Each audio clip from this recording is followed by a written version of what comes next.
Bom, em respeito ao porquê Paulo não discutiu isso diante dos outros apóstolos na frente de Pedro, primeiro que nós não temos toda a questão cronométrica dos registros bíblicos. Nós não podemos esquecer que cada escritor escreveu seus registros com seus respectivos objetivos.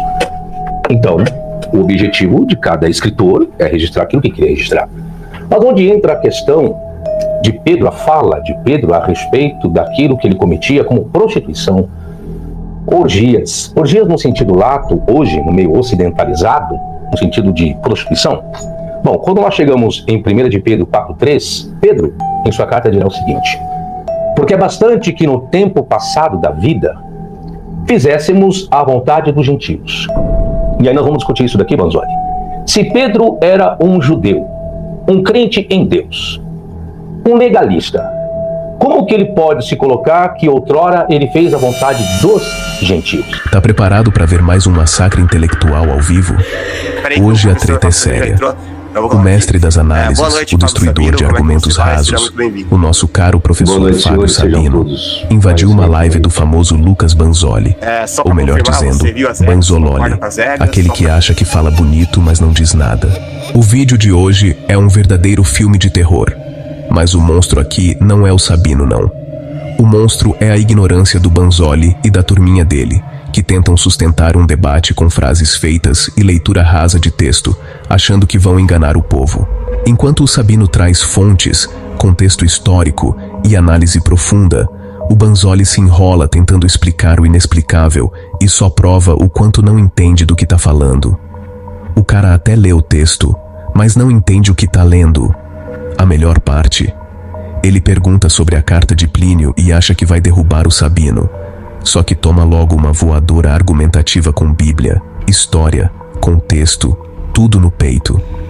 E ainda sobra pra galera do chat dele que achou que o Sabino foi massacrado. Massacrado foi o bom senso, meu amigo. Aqui, no Cortes do professor Fábio Sabino, a gente mostra quem é quem no ringue do pensamento.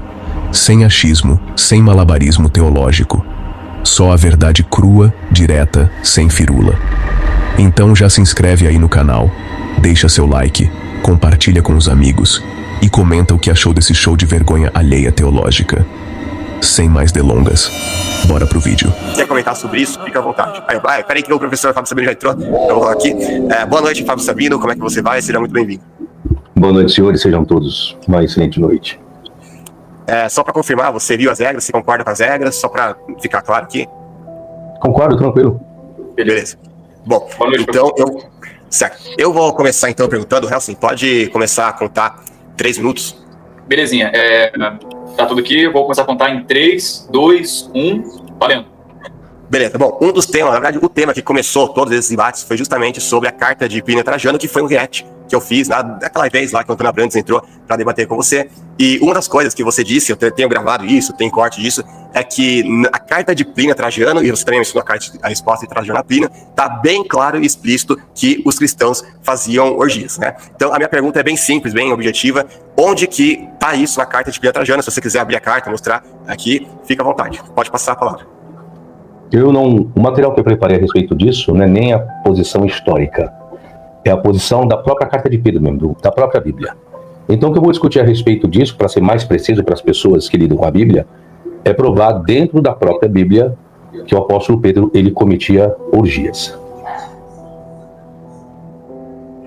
Você passou a palavra já? É uma parte introdutória. Já passei. Então agora eu vou... pausa o Helsen, pausa. Deixa eu só... Eu vou remover você, Helsen, só para compartilhar minha tela aqui. Deixa eu compartilhar a tela, peraí. Banzoli, eu queria pedir uma gentileza, eu posso? Fica à vontade. Como o debate é só entre... Sim, fala. Como o debate é apenas entre eu e você, eu sugeria você retirar os demais que não farão parte disso, para ficar só o moderador só, por gentileza? Eu vou colocar isso no estúdio, tá? Depois eu coloco de volta. Ok, beleza. Tá, deixa eu compartilhar a tela aqui. Você já colocou o cronômetro, Helsen?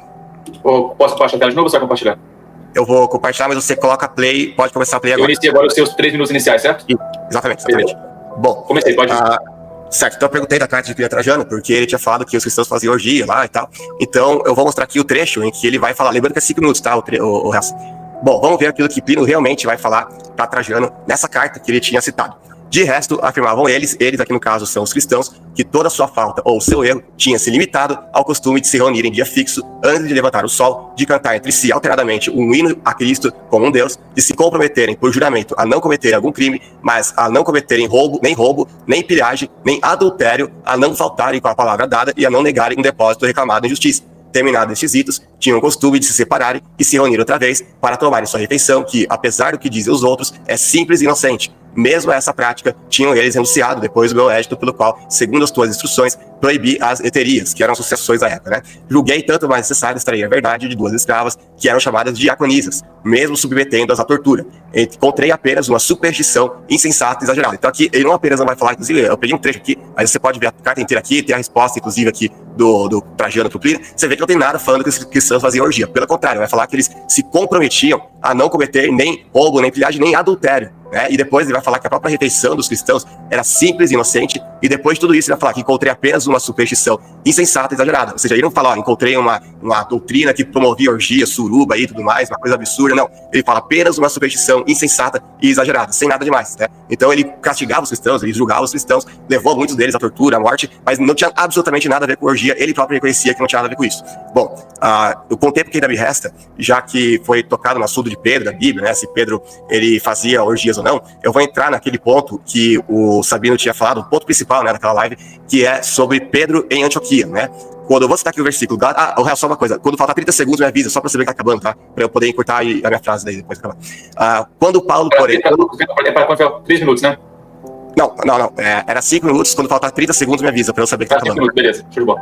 Sim, beleza. Quando, porém, Pedro veio a Antioquia, enfrentei-o face a face por sua atitude condenável. Isso aqui Paulo vai dizer lá em Gálatas 2:11. Aí o argumento do Sabino, e ele vai poder confirmar isso para mim daqui a pouco, é que quando o texto diz condenável, ali está falando justamente de condenar a morte. E que, portanto, Paulo não podia estar falando de comida, ele teria que estar falando de orgia, alguma coisa desse tipo, né? Bom, algumas observações iniciais, depois, com mais tempo, eu vou abordar todo o contexto da perícope para ver se era de orgia mesmo que ele estava falando. Mas considerações iniciais aqui, em primeiro lugar. Primeiro que Paulo, ele não tinha poderes governamentais para condenar alguém à morte, pelo menos não como cristão, né? Antes ele até teria, mas depois como cristão, em um momento você vê ele tendo poder, autoridade civil para executar alguém.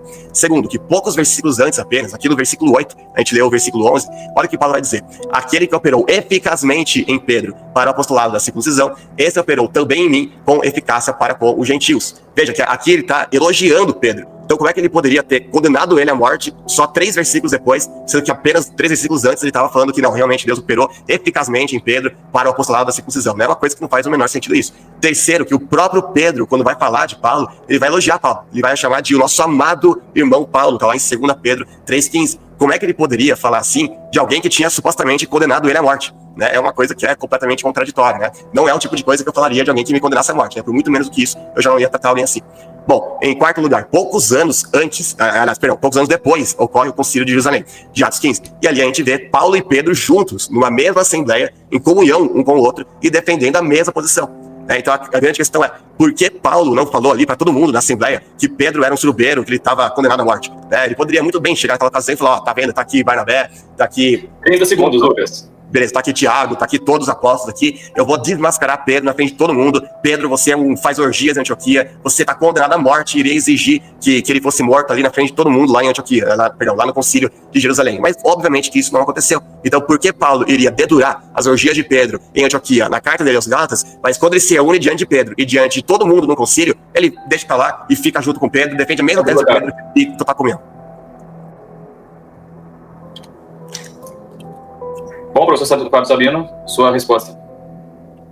Bom, em respeito ao porquê Paulo não discutiu isso diante dos outros apóstolos, na frente de Pedro, primeiro que nós não temos toda a questão cronométrica dos registros bíblicos.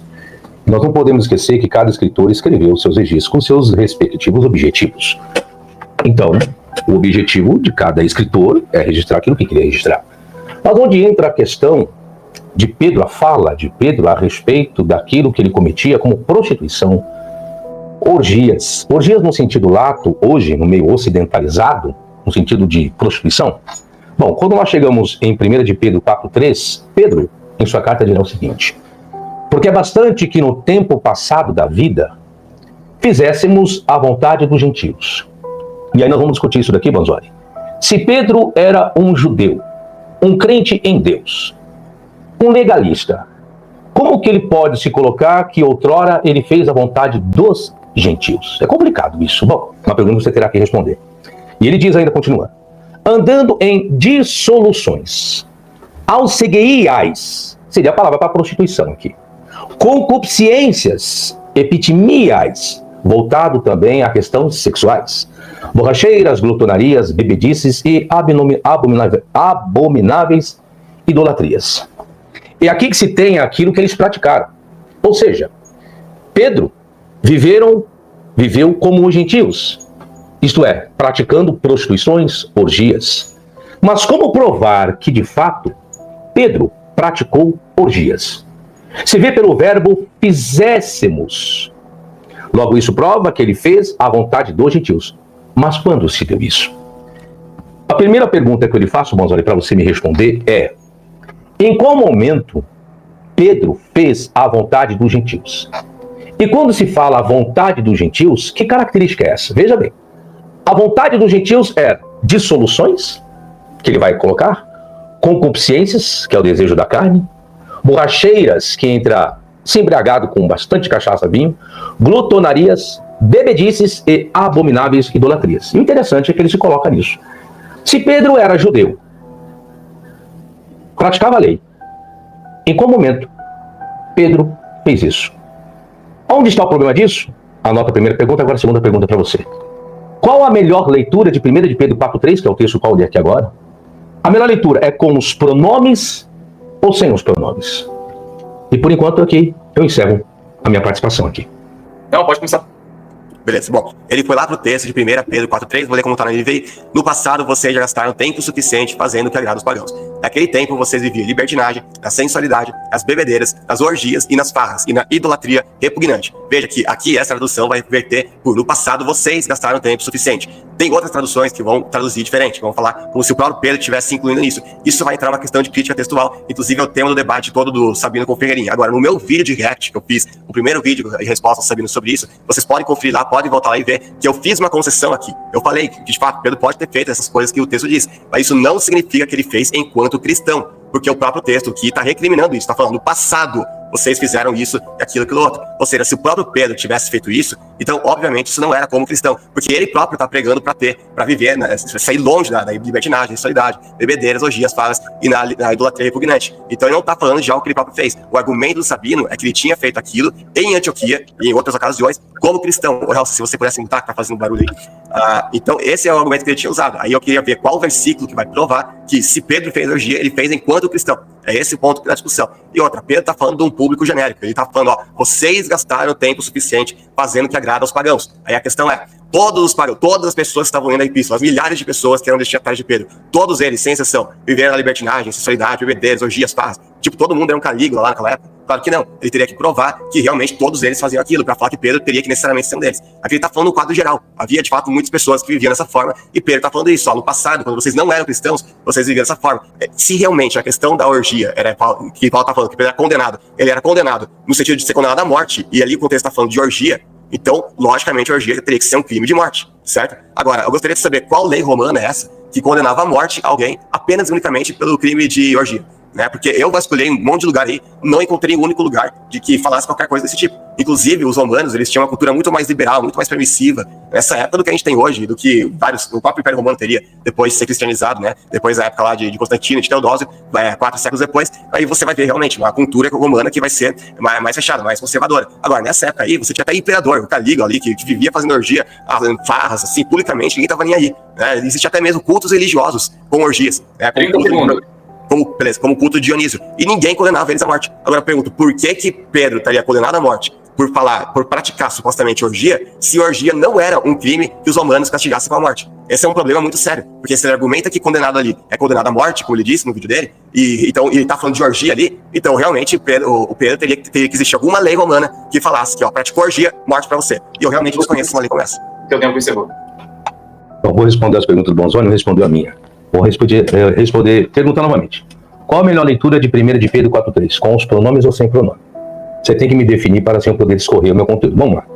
Quando eu falei a respeito da condenação, eu vou compartilhar meu esboço agora, e eu vou ler novamente do jeito que está aqui, acho que você não compreendeu o que eu escrevi no meu esboço. Quando tiver compartilhado, minha vez, por gentileza? Ah, sim, eu vou compartilhar minha tela aqui do cronômetro. Pode compartilhar a sua. Ok. Por qual razão Paulo quebrou o pau com Pedro? Será que Paulo chamou a atenção de Pedro só pela razão de Pedro ter comido com os gentios? Gálatas 2,12. O problema de Paulo ter condenado, eu posso condenar qualquer pessoa. Não quer dizer que a minha autoridade de condenar ou de pensar que você está condenado, quer dizer que isso será executado, tá? Mas você não prestou atenção, mas tudo bem.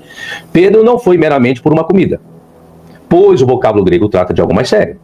Pois a expressão grega roti katenos menon en, porque ele ficou condenado, relata um julgamento de Paulo sobre a conduta de Pedro de uma forma severa a ponto dele ter condenado Pedro. É o julgamento de Paulo, algo pessoal de Paulo. Não que isso é uma condenação social, que Paulo vai pegar cartas para matar Pedro. Em nenhum momento eu falei isso. Está aqui o esboço. Estou lendo novamente. Para provar que o verbo katagnosco relatava uma conotação de condenação, basta ver seu uso nas obras do historiador Flávio Josefo, que usou o verbo katagnosco para significar condenado à morte diante de Deus ou de um tribunal. Então Paulo considerou Pedro condenado. O fato depois de Paulo elogiar não há problema algum. Resolve-se os problemas que têm que ser resolvidos e depois muda. Isso chama-se de humildade. Não haveria problema algum de Paulo ter uma construção amigável de amizade com Pedro. Agora, não posso colocar na cabeça que Paulo foi irredutível. Não. E a questão de irredutível. Em Antioquia, esse é o contexto aqui, Paulo bateu de frente com Pedro. Haveria necessidade de Paulo dar continuidade no assunto? Se não houve a continuidade, por que não houve a continuidade? Que possivelmente, provavelmente, Pedro mudou a sua atitude. E ao mudar a sua atitude, não houve mais razões de Paulo argumentar conforme você quis. Então, por que então que Paulo não foi lá no Concílio de Jerusalém e declarou, mediante os outros demais apóstolos, aquilo que Pedro estava praticando? E nem haveria nem necessidade. Porque, com certeza, já que Tiago estava chegando em Antioquia, você acha que Tiago não soube de alguma coisa? Aí vem uma outra pergunta. Se Tiago chega e Paulo declara, será que ninguém contou para Tiago o que Pedro estava cometendo em Antioquia? Por quais razões, então, Tiago não falou nada, já que foi Tiago quem tomou a providência daquilo que os antioquianos deveriam se privar? Da carne sacrificada aos ídolos, do sangue e da prostituição. Por que será, então, que não houve embate? Não? Por quê? Agora eu te explico, Basói. Porque a prostituição, ou a orgia, não era proibido para os judeus. Em que sentido, professor? Vamos lá. Se você me perguntasse, mas como assim Paulo praticou a prostituição se Paulo era casado? Eu explico. Se realmente Pedro praticou prostituição, em qual momento se deu isso? Ele era solteiro ou casado? Ele era cristão? Mas se ele era um judeu e praticou a prostituição, deveria morrer da mesma forma? Ou a morte só se dava para quem era cristão? De forma alguma. Eu não posso esquecer que antes de ser cristão, existia uma legalidade judaica para todos eles. Porque estavam debaixo de uma aliança que era a circuncisão. Então, perante todos os judeus, por mais que eles aderissem ao cristianismo, eles eram judeus. Eles não estavam isentos das leis, ninguém estava isento das leis judaicas, não.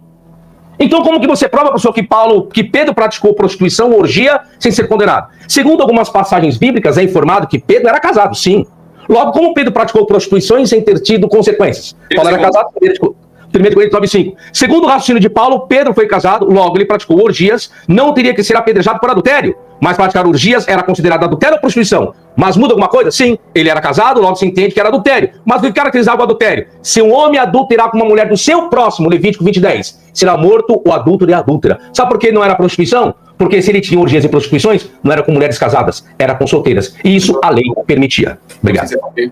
Tá, ele começou perguntando qual a melhor leitura, qual o pronome do seu pronome. Bom, eu já falei que isso aqui é indiferente, porque o meu argumento ele não depende disso. Pelo contrário, vou repetir mais uma vez aquilo que eu falei no meu próprio vídeo e voltei a repetir aqui nesse debate. Mesmo se Pedro estivesse se incluindo aqui, ele está falando de uma prática passada, que ele já tinha abandonado como cristão. Então não faria nenhum sentido, é completamente diferente se ele está se incluindo ou não. Agora, se ele faz tanta questão de saber se ele acha que a leitura é melhor com o pronome ou sem o pronome, qual a leitura que eu entendo ser melhor, eu entendo que a leitura que a NVI faz esse versículo, no passado vocês já gastaram tempo suficiente, é a correta, porque eu sigo na crítica textual, sigo a família 35, eu tenho aqui 2 lives com o Dr. Wilbur Pickering, onde ele vai argumentar o porquê que a família 35 é uma leitura bastante plausível, bastante correta dos originais. Mas aí vai estar numa outra debate, que é a questão de crítica textual, porque esse versículo, repito, ele não prova por si só se Pedro, como cristão, praticava orgias, muito menos se ele fazia isso em Antioquia. Bom, que mais? Aí ele falou que é um julgamento pessoal de Paulo. Tá, mas Paulo conhecia a lei, então ele sabia que orgia não era um crime punível com a morte. Inclusive o próprio Sabino confirmou isso aqui. Então a não ser que ele estivesse falando de morte espiritual. Aí sim, mas nesse caso a hipocrisia, que é realmente aquilo que ele cometeu no contexto, eu vou ler aqui o contexto inteiro para ficar isso muito claro, também seria condenável como levando à morte espiritual. Então apenas por esse vocábulo é impossível definir que Paulo estivesse falando de orgia ali, porque o argumento do Sabino é o seguinte: tá falando de condenar a morte, logo não pode ser apenas uma questão de comida ou de hipocrisia, tem que estar falando de orgia. Só que orgia não é uma questão de morte pro Império Romano, e espiritualmente falando, qualquer pecado pode levar à morte, espiritualmente falando. Então não faria nenhum menor sentido usar esse tipo de argumento aqui para falar que necessariamente ele deveria estar falando de orgia. Agora, existe um problema muito mais sério com esse argumento do Sabino. Por quê? Porque nenhum léxico que eu encontrei vai definir o termo ali, catagnóstico, como sendo especificamente ou unicamente a questão de ser condenado à morte. Inclusive, eu vou compartilhar a tela aqui só para mostrar, aqui. Por exemplo, a concordância de Strong, ela vai definir da seguinte maneira. Deixa eu só ver se tá na tela. Tá na tela, tá. A concordância de Strong, ela vai dizer o seguinte: achar em falta, censurar, acusar, condenar. Veja que ela não coloca aqui condenar à morte, especificamente. Ela fala também de acusar, achar falta em, censurar. Que é exatamente aquilo que Pedro fez, que Paulo fez com Pedro. Não tem uma implicação necessariamente de ser uma condenação à morte. Bom, aqui tá com o Bible Hub aberto. Olha o que eles vão definir. Vou colocar mais um aqui para ficar melhor para ver, para vocês verem.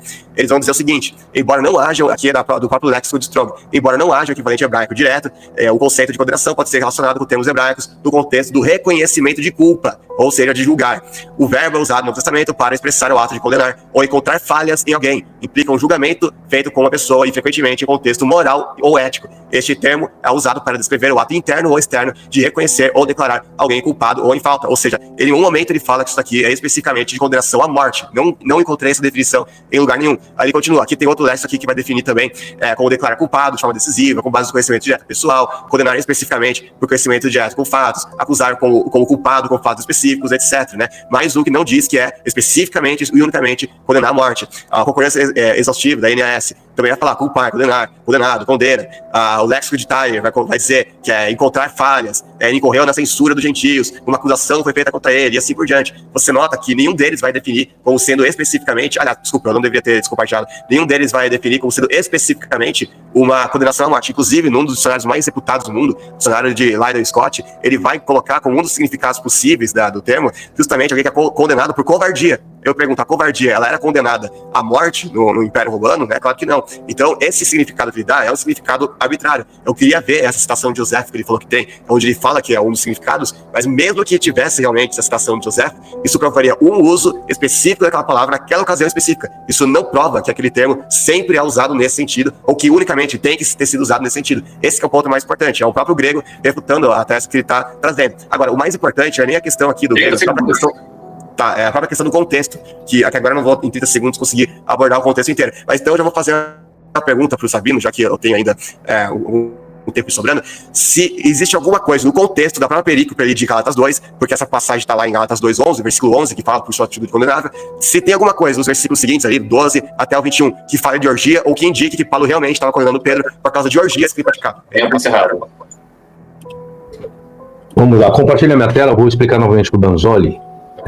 Ele compartilhou um dicionário, então vamos lá, Banzoli, novamente. Vou começar o tempo agora. Tá compartilhado? Tá compartilhado? Pode começar. Ok. Vamos lá, novamente. Katagnosemenos significa tê-lo condenado. Tá? 13. Uma para referência. Pois o verbo katagnos significa, como alguns lexicógrafos apontaram, ser condenado, e não apenas ser culpado pelo erro. Veja, Frederic Gerard, Dicionário Teológico do Novo Testamento. Tá? Página 714, 115. Estou assumindo que é condenado. De onde veio condenado à morte? Você esqueceu dessa fala. Na obra de Flávio Josefo, tá? Estou respeitando o dicionário que você fez. Só que os dicionários que você fez uso não estão citando o Flávio Josefo. Qual citação que eu te passo? Fonte 14. Guerra Judaica 1635, 154 e 327. 3 citações na obra de Flávio Josefo que vai falar a respeito de condenado à morte usando o verbo catagnóstico, tá? Então, quando eu fiz citações, estou fazendo citações de um historiador que fez uso do vocábulo se referindo aos judeus a respeito de condenados à morte. Então depois você pesquisa aí, tá bom? Agora, você colocou também, não tem importância a questão dos pronomes. Tem sim. O texto também, Pedro 1:10. Da qual salvação inquiriram e trataram diligentemente os profetas que profetizaram da graça que vos foi dada. Também nós temos o aparato crítico no versículo. Vós e nós. E agora? Por acaso Pedro se excluiu da graça da salvação? Pedro se excluiu? Já que ele colocou vos, se é vos, ele não está participando disso. Como você explica, já que o pronome não tem importância? Estou no contexto de Pedro. Continua o terceiro exemplo.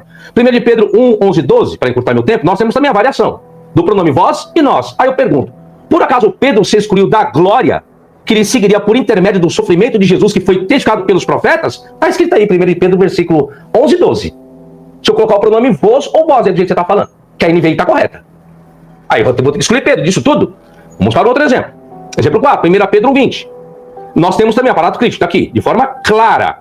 O qual, na verdade, em outro tempo foi conhecido, ainda antes da fundação do mundo, está falando de Jesus, mas manifestado nesses últimos tempos por amor de vós. Ué, então quer dizer que Pedro se excluiu, que Jesus se manifestou nos últimos tempos por amor a ele, a pessoa dele? Pedro não se coloca nisso, não? Não estou entendendo. Exemplo 5, vamos lá, tem muitos de exemplos a respeito dos pronomes da carta, que é o maior problema existente, que isso vem desde o papiro 72. 1 de Pedro 2,9, está aqui os pronomes também, aparato crítico de Tischendorf. Existem variações dos pronomes. Diz assim, vou resumir. Por acaso Pedro se excluiu dele ter feito parte de uma raça eleita? Pedro excluiu disso? Sacerdócio real? Então Pedro não faz parte da raça eleita, Pedro não faz parte de um sacerdócio real, de uma nação santa, de propriedade exclusiva de Deus, como também não foi chamado das trevas para a luz. Então Pedro continua na prática da prostituição, já que ele não saiu das trevas para a luz. É isso que diz 1 de Pedro 2,9. Se eu aceitar o pronome vós, que você está colocando segundo a NVI, e o pronome vós. Olha a versão que eu estou usando aqui. A versão que eu estou usando é a versão escrita justamente, está igual a NVI, fazendo o pronome vós e vós. E eu estou provando que se eu aceitar o pronome, e Tischendorf está dizendo, pode alterar, viu? Se não, você exclui o personagem Pedro de todas essas benfeitorias. Como você me explica tudo isso? Banzoli, por favor. Bom, galera, agora que assistimos ao vídeo, fica difícil dizer que o Lucas Banzoli teve alguma chance, né? O camarada tentou de tudo, mas tropeçou nas próprias palavras. E o pior, ainda teve gente nos comentários da live dele dizendo que o Sabino foi massacrado. Só se for pelo peso do conhecimento, porque é argumento mesmo. Quem não teve foi o Banzoli. O cara puxou trechinho aqui, versículozinho ali, mas esqueceu de fazer o dever de casa. Veio de peito aberto achando que ia fazer bonito e acabou tomando aula de história, teologia e interpretação de texto bíblico. Tudo no mesmo pacote. O professor Fábio Sabino mais uma vez mostrou por que incomoda tanto essa galera. Ele não joga pra plateia, ele traz documento, contexto, análise e acima de tudo fato histórico. Enquanto isso, o Banzoli fica nesse malabarismo para tentar salvar uma narrativa furada que só engana quem já tá cego pela fé e não tem coragem de encarar o mínimo de leitura crítica. Se você curtiu esse corte, já mete o dedo no like, compartilha nos grupos, manda no zap, espalha para todo mundo. E claro, se inscreve no canal Cortes do professor Fábio Sabino, porque aqui a gente não alivia para dogma, nem para papinho de crente enrolado. Ativa o sininho para não perder os próximos cortes, porque vem muita coisa braba por aí. E pros membros do canal, meu agradecimento especial. Vocês fortalecem esse espaço de resistência e pensamento crítico. Quem ainda não é membro, considere apoiar. Cada apoio ajuda o canal a crescer e continuar peitando essa galera que tenta manter todo mundo na ignorância.